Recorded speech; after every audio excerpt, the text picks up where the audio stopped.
नमस्कार, मैं दीपक शर्मा और मेरे इस YouTube मंच पर आपका स्वागत है। दोस्तों, जिस पार्टी की 300 से ज़्यादा सीटें लोकसभा में हो और 300 से ज़्यादा सीटें उत्तर प्रदेश विधानसभा में, और जो पार्टी दावा करती हो कि उसके पास मोदी और योगी जैसे चमत्कारी लीडर हैं, वो पार्टी डबल इंजन की जिसकी सरकार 300 से ज्यादा सीटें हों दिल्ली और लखनऊ में, क्या वो पार्टी 300 से घटकर 200 के नीचे उतर सकती है और भी नीचे जा सकती है? और क्या ये दो लड़के, दो नौजवान इन तीन महारथियों को घुटनों पर ला सकते हैं? अब दोस्तों, सवाल बड़ा है कि क्या बीजेपी, भारतीय जनता पार्टी उत्तर प्रदेश में इन दो युवा नेताओं के आगे लगातार मैदान छोड़ती चली जा रही है? और क्या बीजेपी की हर बड़े नेता, चाहे वो योगी हो, शाह हो, मोदी हो, उनकी रैलियों में भीड़ नहीं आ रही, सभाएं फ्लॉप हो रही हैं, विधायक खदेड़े जा रहे हैं, कार्यकर्ताओं में आक्रोश है और जनता को रिझाने का हर दांव जैसे फेल होता जा रहा है? तो मैंने कहा ना, सवाल लोगों के जहन में, मुल्क के जहन में सिर्फ एक है कि क्या यूपी में बीजेपी हार के कगार पर है? और यही आज इस वीडियो का सवाल है, जिसका जवाब मैं देने जा रहा हूं तथ्यों के साथ, फैक्ट्स के साथ, फिगर के साथ, और बीजेपी के कुछ बड़े खुलासे आपके सामने करने जा रहा हूं। मौसम के कारण मेरा हेलीकॉप्टर नहीं निकल पाया। अबे छोड़ दो, ये रोड शो गया बेकार, बंद करो।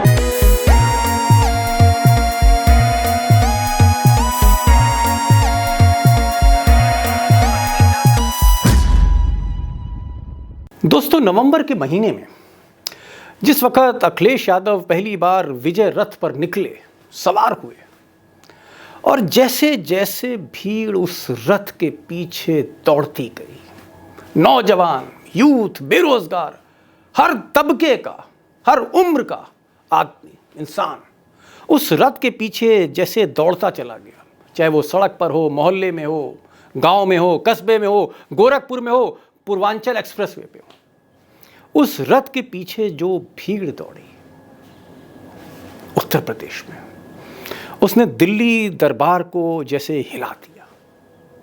और उसी वक्त नवंबर 2021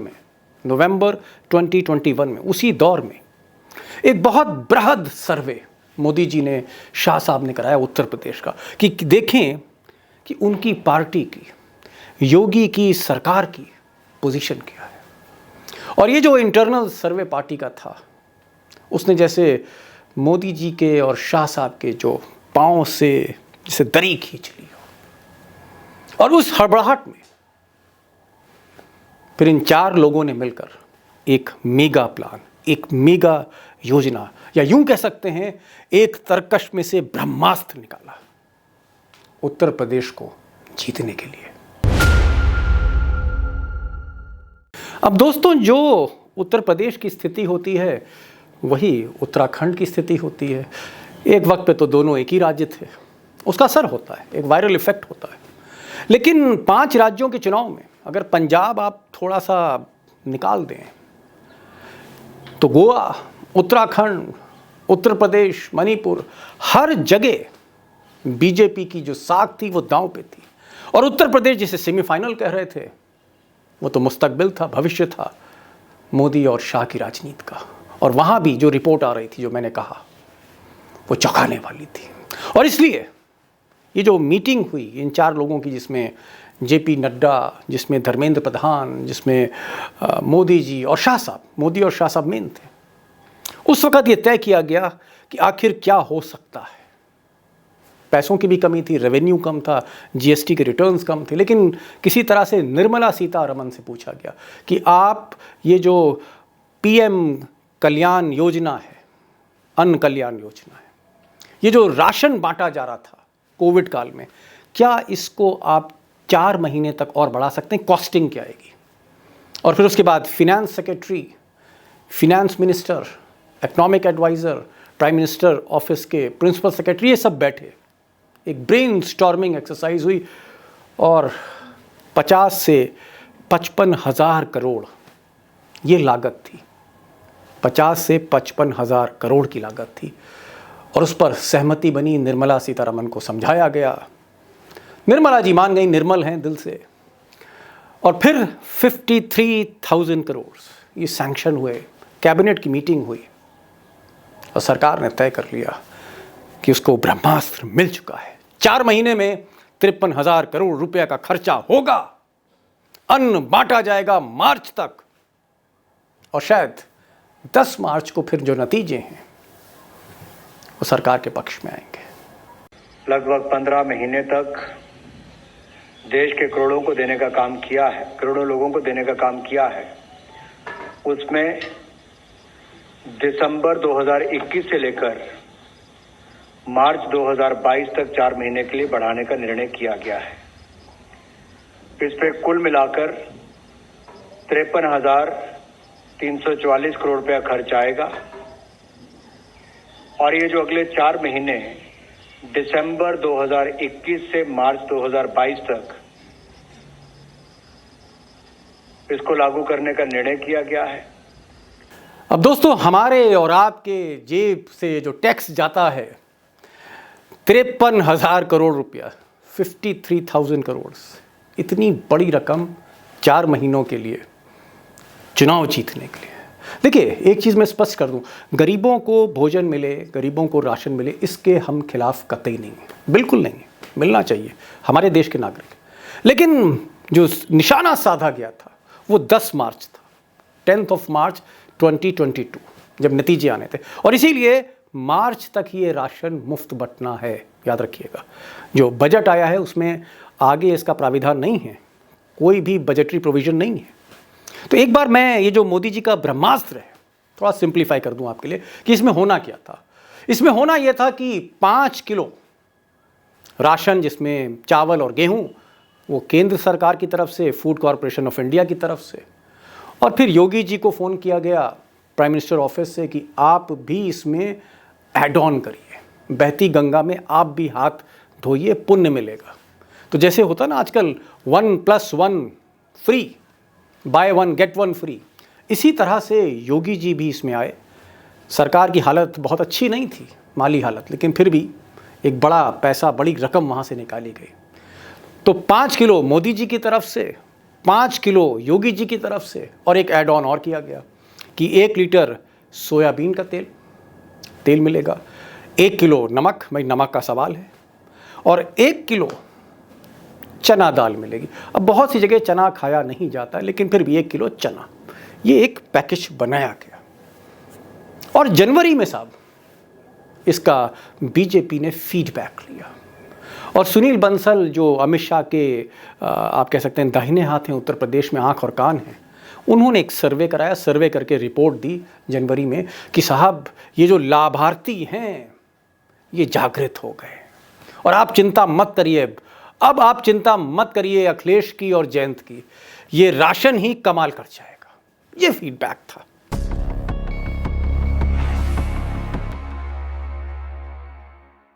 अब दोस्तों, एक ब्रह्मास्त्र जो है वो बीजेपी को मिल चुका था, विधायकों को मिल चुका था। सबको लगा कि ये जो लाभार्थी चेतना है, ये जो लाभार्थी पैकेज है, ये जो करोड़ों लोग जिनको हम अन्न दे रहे हैं मुफ्त में, इसके बदले में वोट तो मिल ही जाएगा। और जब पहले फेज का चुनाव हुआ और सेकंड फेज का चुनाव हुआ और उसके बाद जो फीडबैक आया, तो बीजेपी सोच रही थी कि हाथी से उतरकर दलित इस अन्न को लेकर वोट करेगा मोदी जी को, योगी जी को। जो ओबीसी हैं, खासकर जो गरीबी रेखा से नीचे हैं लोग, वो बेचारे गरीब मजबूर उस अन्न के बदले में वोट देंगे। लेकिन दोस्तों, ऐसा हुआ नहीं। फीडबैक बहुत ही खराब आया और बीजेपी को लगा कि ये जो ब्रह्मास्त्र था ये कहीं ना कहीं फेल हुआ। और उसके बाद विधायकों ने, उम्मीदवारों ने, जो उम्मीदवार जिनके टिकट बदले गए थे, जो नए उम्मीदवार थे, जो पुराने थे, उन सब ने लोगों को, गरीबों को कोसना शुरू कर दिया। और इंतहा तब हुई इस जलालत की, इस बेशर्मी की, जब यह महिला कैमरे पर, मंच पर, सार्वजनिक तौर पर बेहूदी बातें करने लगी। आज हम वोट मांगने जाते हैं, हम कहते हैं कि दीदी वोट देना, तो मुंह से नहीं बोल रहे, गल्ला खा गए, रुपया खा गए, पैसा खा गए, नमक खा गए, और मुंह से नहीं बोल रहे, नमस्कार स्वीकार नहीं कर रहे। ये कहाँ का न्याय है? अगर आपको इतना ही खराब लगता था तो आप पहले कह देते कि हम तुम्हारा गल्ला नहीं खाएंगे। ये तो ईमानदारी नहीं हुई ना। सब कुछ ले लिया, रुपया हमें मिले, गल्ला हमें मिले, सुविधाएं हमें मिले, आवास हमें मिले, लेकिन जब हम वोट देने जाएंगे तो हमें ना राष्ट्रवाद दिखेगा ना। बीजेपी की ये जो नेता हैं सरिता जी, जिस बेशर्मी से ये गरीबों से, मजबूरों से, इस तरह का इनका लहजा है कि मेरा गल्ला खा गए, मेरा नमक खा गए।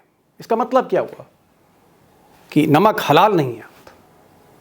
इसका मतलब क्या हुआ कि आप को इस अन्न के आगे, इस राशन के आगे, जो हम सब कुछ दे रहे थे आपको वोट देना चाहिए था, लेकिन आप नमस्कार तक नहीं कर रहे, आपके मुंह से कोई बोल नहीं निकल रहा।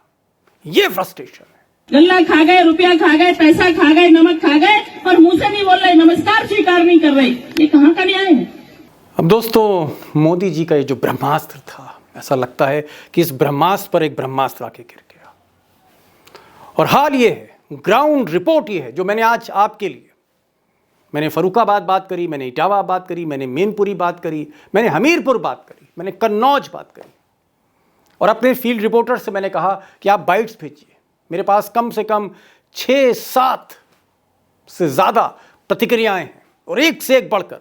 लेकिन मैं चाहता हूं आप सिर्फ ये 2 प्रतिक्रियाएं सुनिए, कुछ लोगों की, उनका दर्द सुनिए कि सरिता जी ने किस तरह से उनको इस जख्मों को फिर से हरा कर दिया है, किस तरह से जलील किया है उनको। राशन कोई अपने घर से थोड़ी दे रहे हैं, वो तो गवर्नमेंट का है भाई। सब चीज़ इन्होंने बेची है, वही राशन हम लोग दे रहे हैं। अडानी के हाथ जो बेचा है, अडानी का तेल है, अडानी का वो रिफाइन चल रहा है।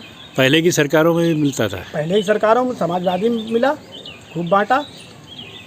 ये तो खामोखा एक जुमलाबाजी है कि हमने राशन दिया, नमक दिया, और नमक का बदला मांग रहे हो क्या? और नमक तुमने अपने घर से लाकर दिया नहीं है। इसमें कहना ये है कि ये मेरा अधिकार है, ये भाजपा का कुछ नहीं है। और भाजपा ने क्या दिया है? ये शक्कर जो हमारी इससे पहले गवर्नमेंट थी, शक्कर था, मट्टी का तेल मिलता था, नमक भी दिया। जो सरिता भदौरिया ने कही है बात, ये बिल्कुल इतनी बड़ी नेता होके उन्हें ये बात ओछी बात ही नहीं कहना चाहिए थी। और कि हम नमक खिला रहे हैं, तुम नमक हरामी कर रहे हो, तो हम जनता हैं, जनता नमक हराम होती है। अब दोस्तों, अगर समय खराब चल रहा है, सितारे गर्दिश में हैं, तो फिर हर दांव फेल होता है।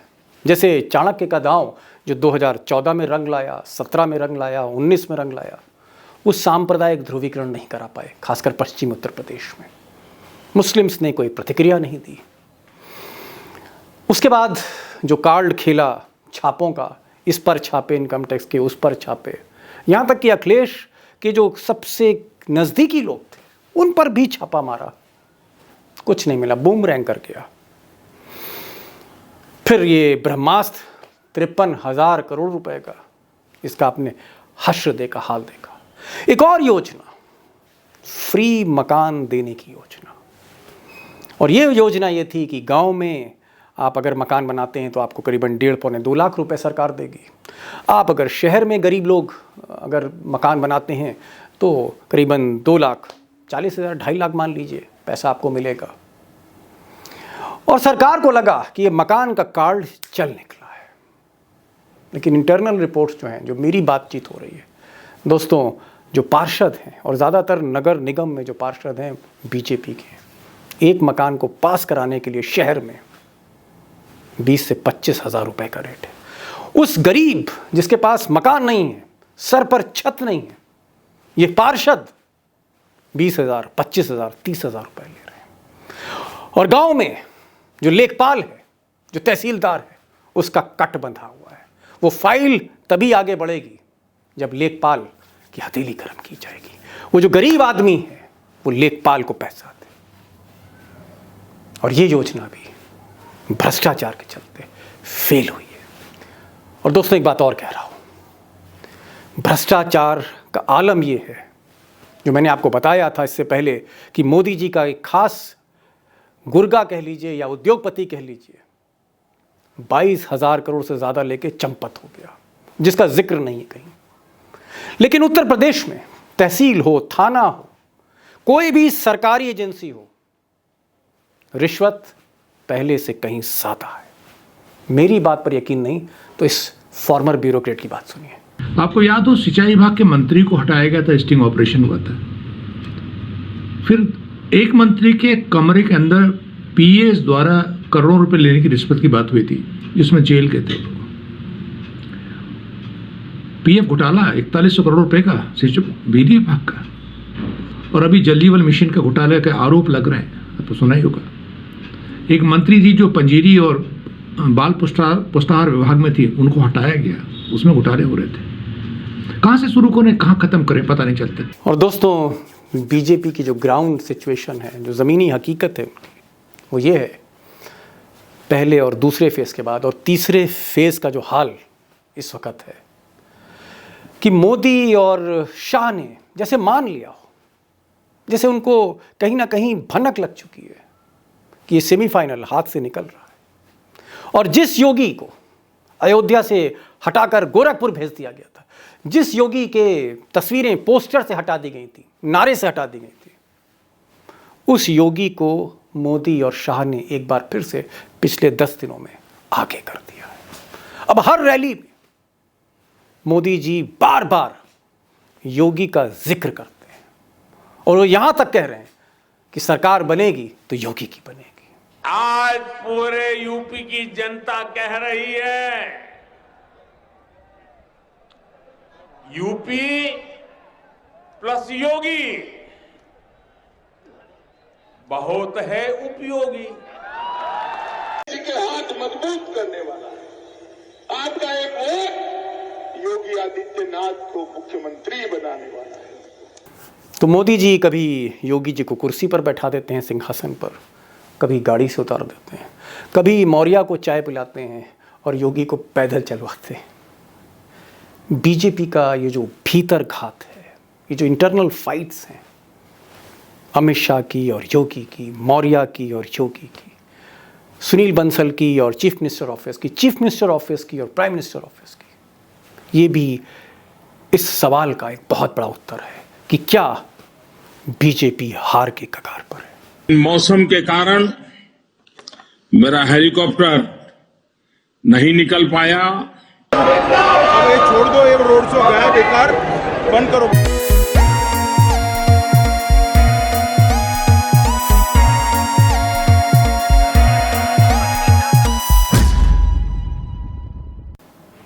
अब दोस्तों तीसरा फेज़ 20 फरवरी को है, उस पर एक रिपोर्ट और आएगी और उसके बाद मैंने पहले भी कहा चौथा पांचवा फेज़ थोड़ा सा टफ है। और अगर अच्छी बैटिंग करते हैं, अच्छी बल्लेबाजी करते हैं अखिलेश यादव, जिस तरह का रिदम उनको मिला हुआ है, उसी लय से आगे बढ़ते हैं, जो भीड़ बता रही है कि इस वक्त अखिलेश यादव अपने करियर का, अपने सियासी सफ़र का सबसे बेस्ट परफॉर्मेंस दे रहे हैं। ये परफॉर्मेंस अगर बरकरार रहती है तो ये चौथा और पांचवा फेज़ जो थोड़ा सा टफ है, ये लांघ सकते हैं वो अखिलेश। और ये लांघ गए तो छठा सातवां फेज़, ऐसा कि विश्लेषक कह रहे हैं कि वो शुरू से परंपरागत तरीके से समाजवादियों का गढ़ रहा है और वहाँ इस बार ब्राह्मण भी योगी, ठाकुर योगी आदित्यनाथ से नाराज हैं। तो ये आज की रिपोर्ट। जल्दी हाजिर होऊंगा एक और वीडियो के साथ। आप अपने कमेंट्स मुझे भेजते रहिए, किस तरह के वीडियोस आपको पसंद हैं और जो भी खामियां हो मेरी वो ज़रूर बताएं आप, उनका स्वागत है। एक चीज़ और कि इस वीडियो को ज़्यादा से ज़्यादा शेयर करिए। अगर आप शेयर करेंगे तो आवाज़ दूर तक जाएगी, क्योंकि आवाज़ आप ही की है और मैं जो भी बातें करता हूँ आपसे तथ्यों के आधार पर करता हूँ। और एक चीज़ याद रखिएगा, बड़ा कलेजा चाहिए इस बात को सामने रखने के लिए। तो आज बस इतना ही। नमस्कार।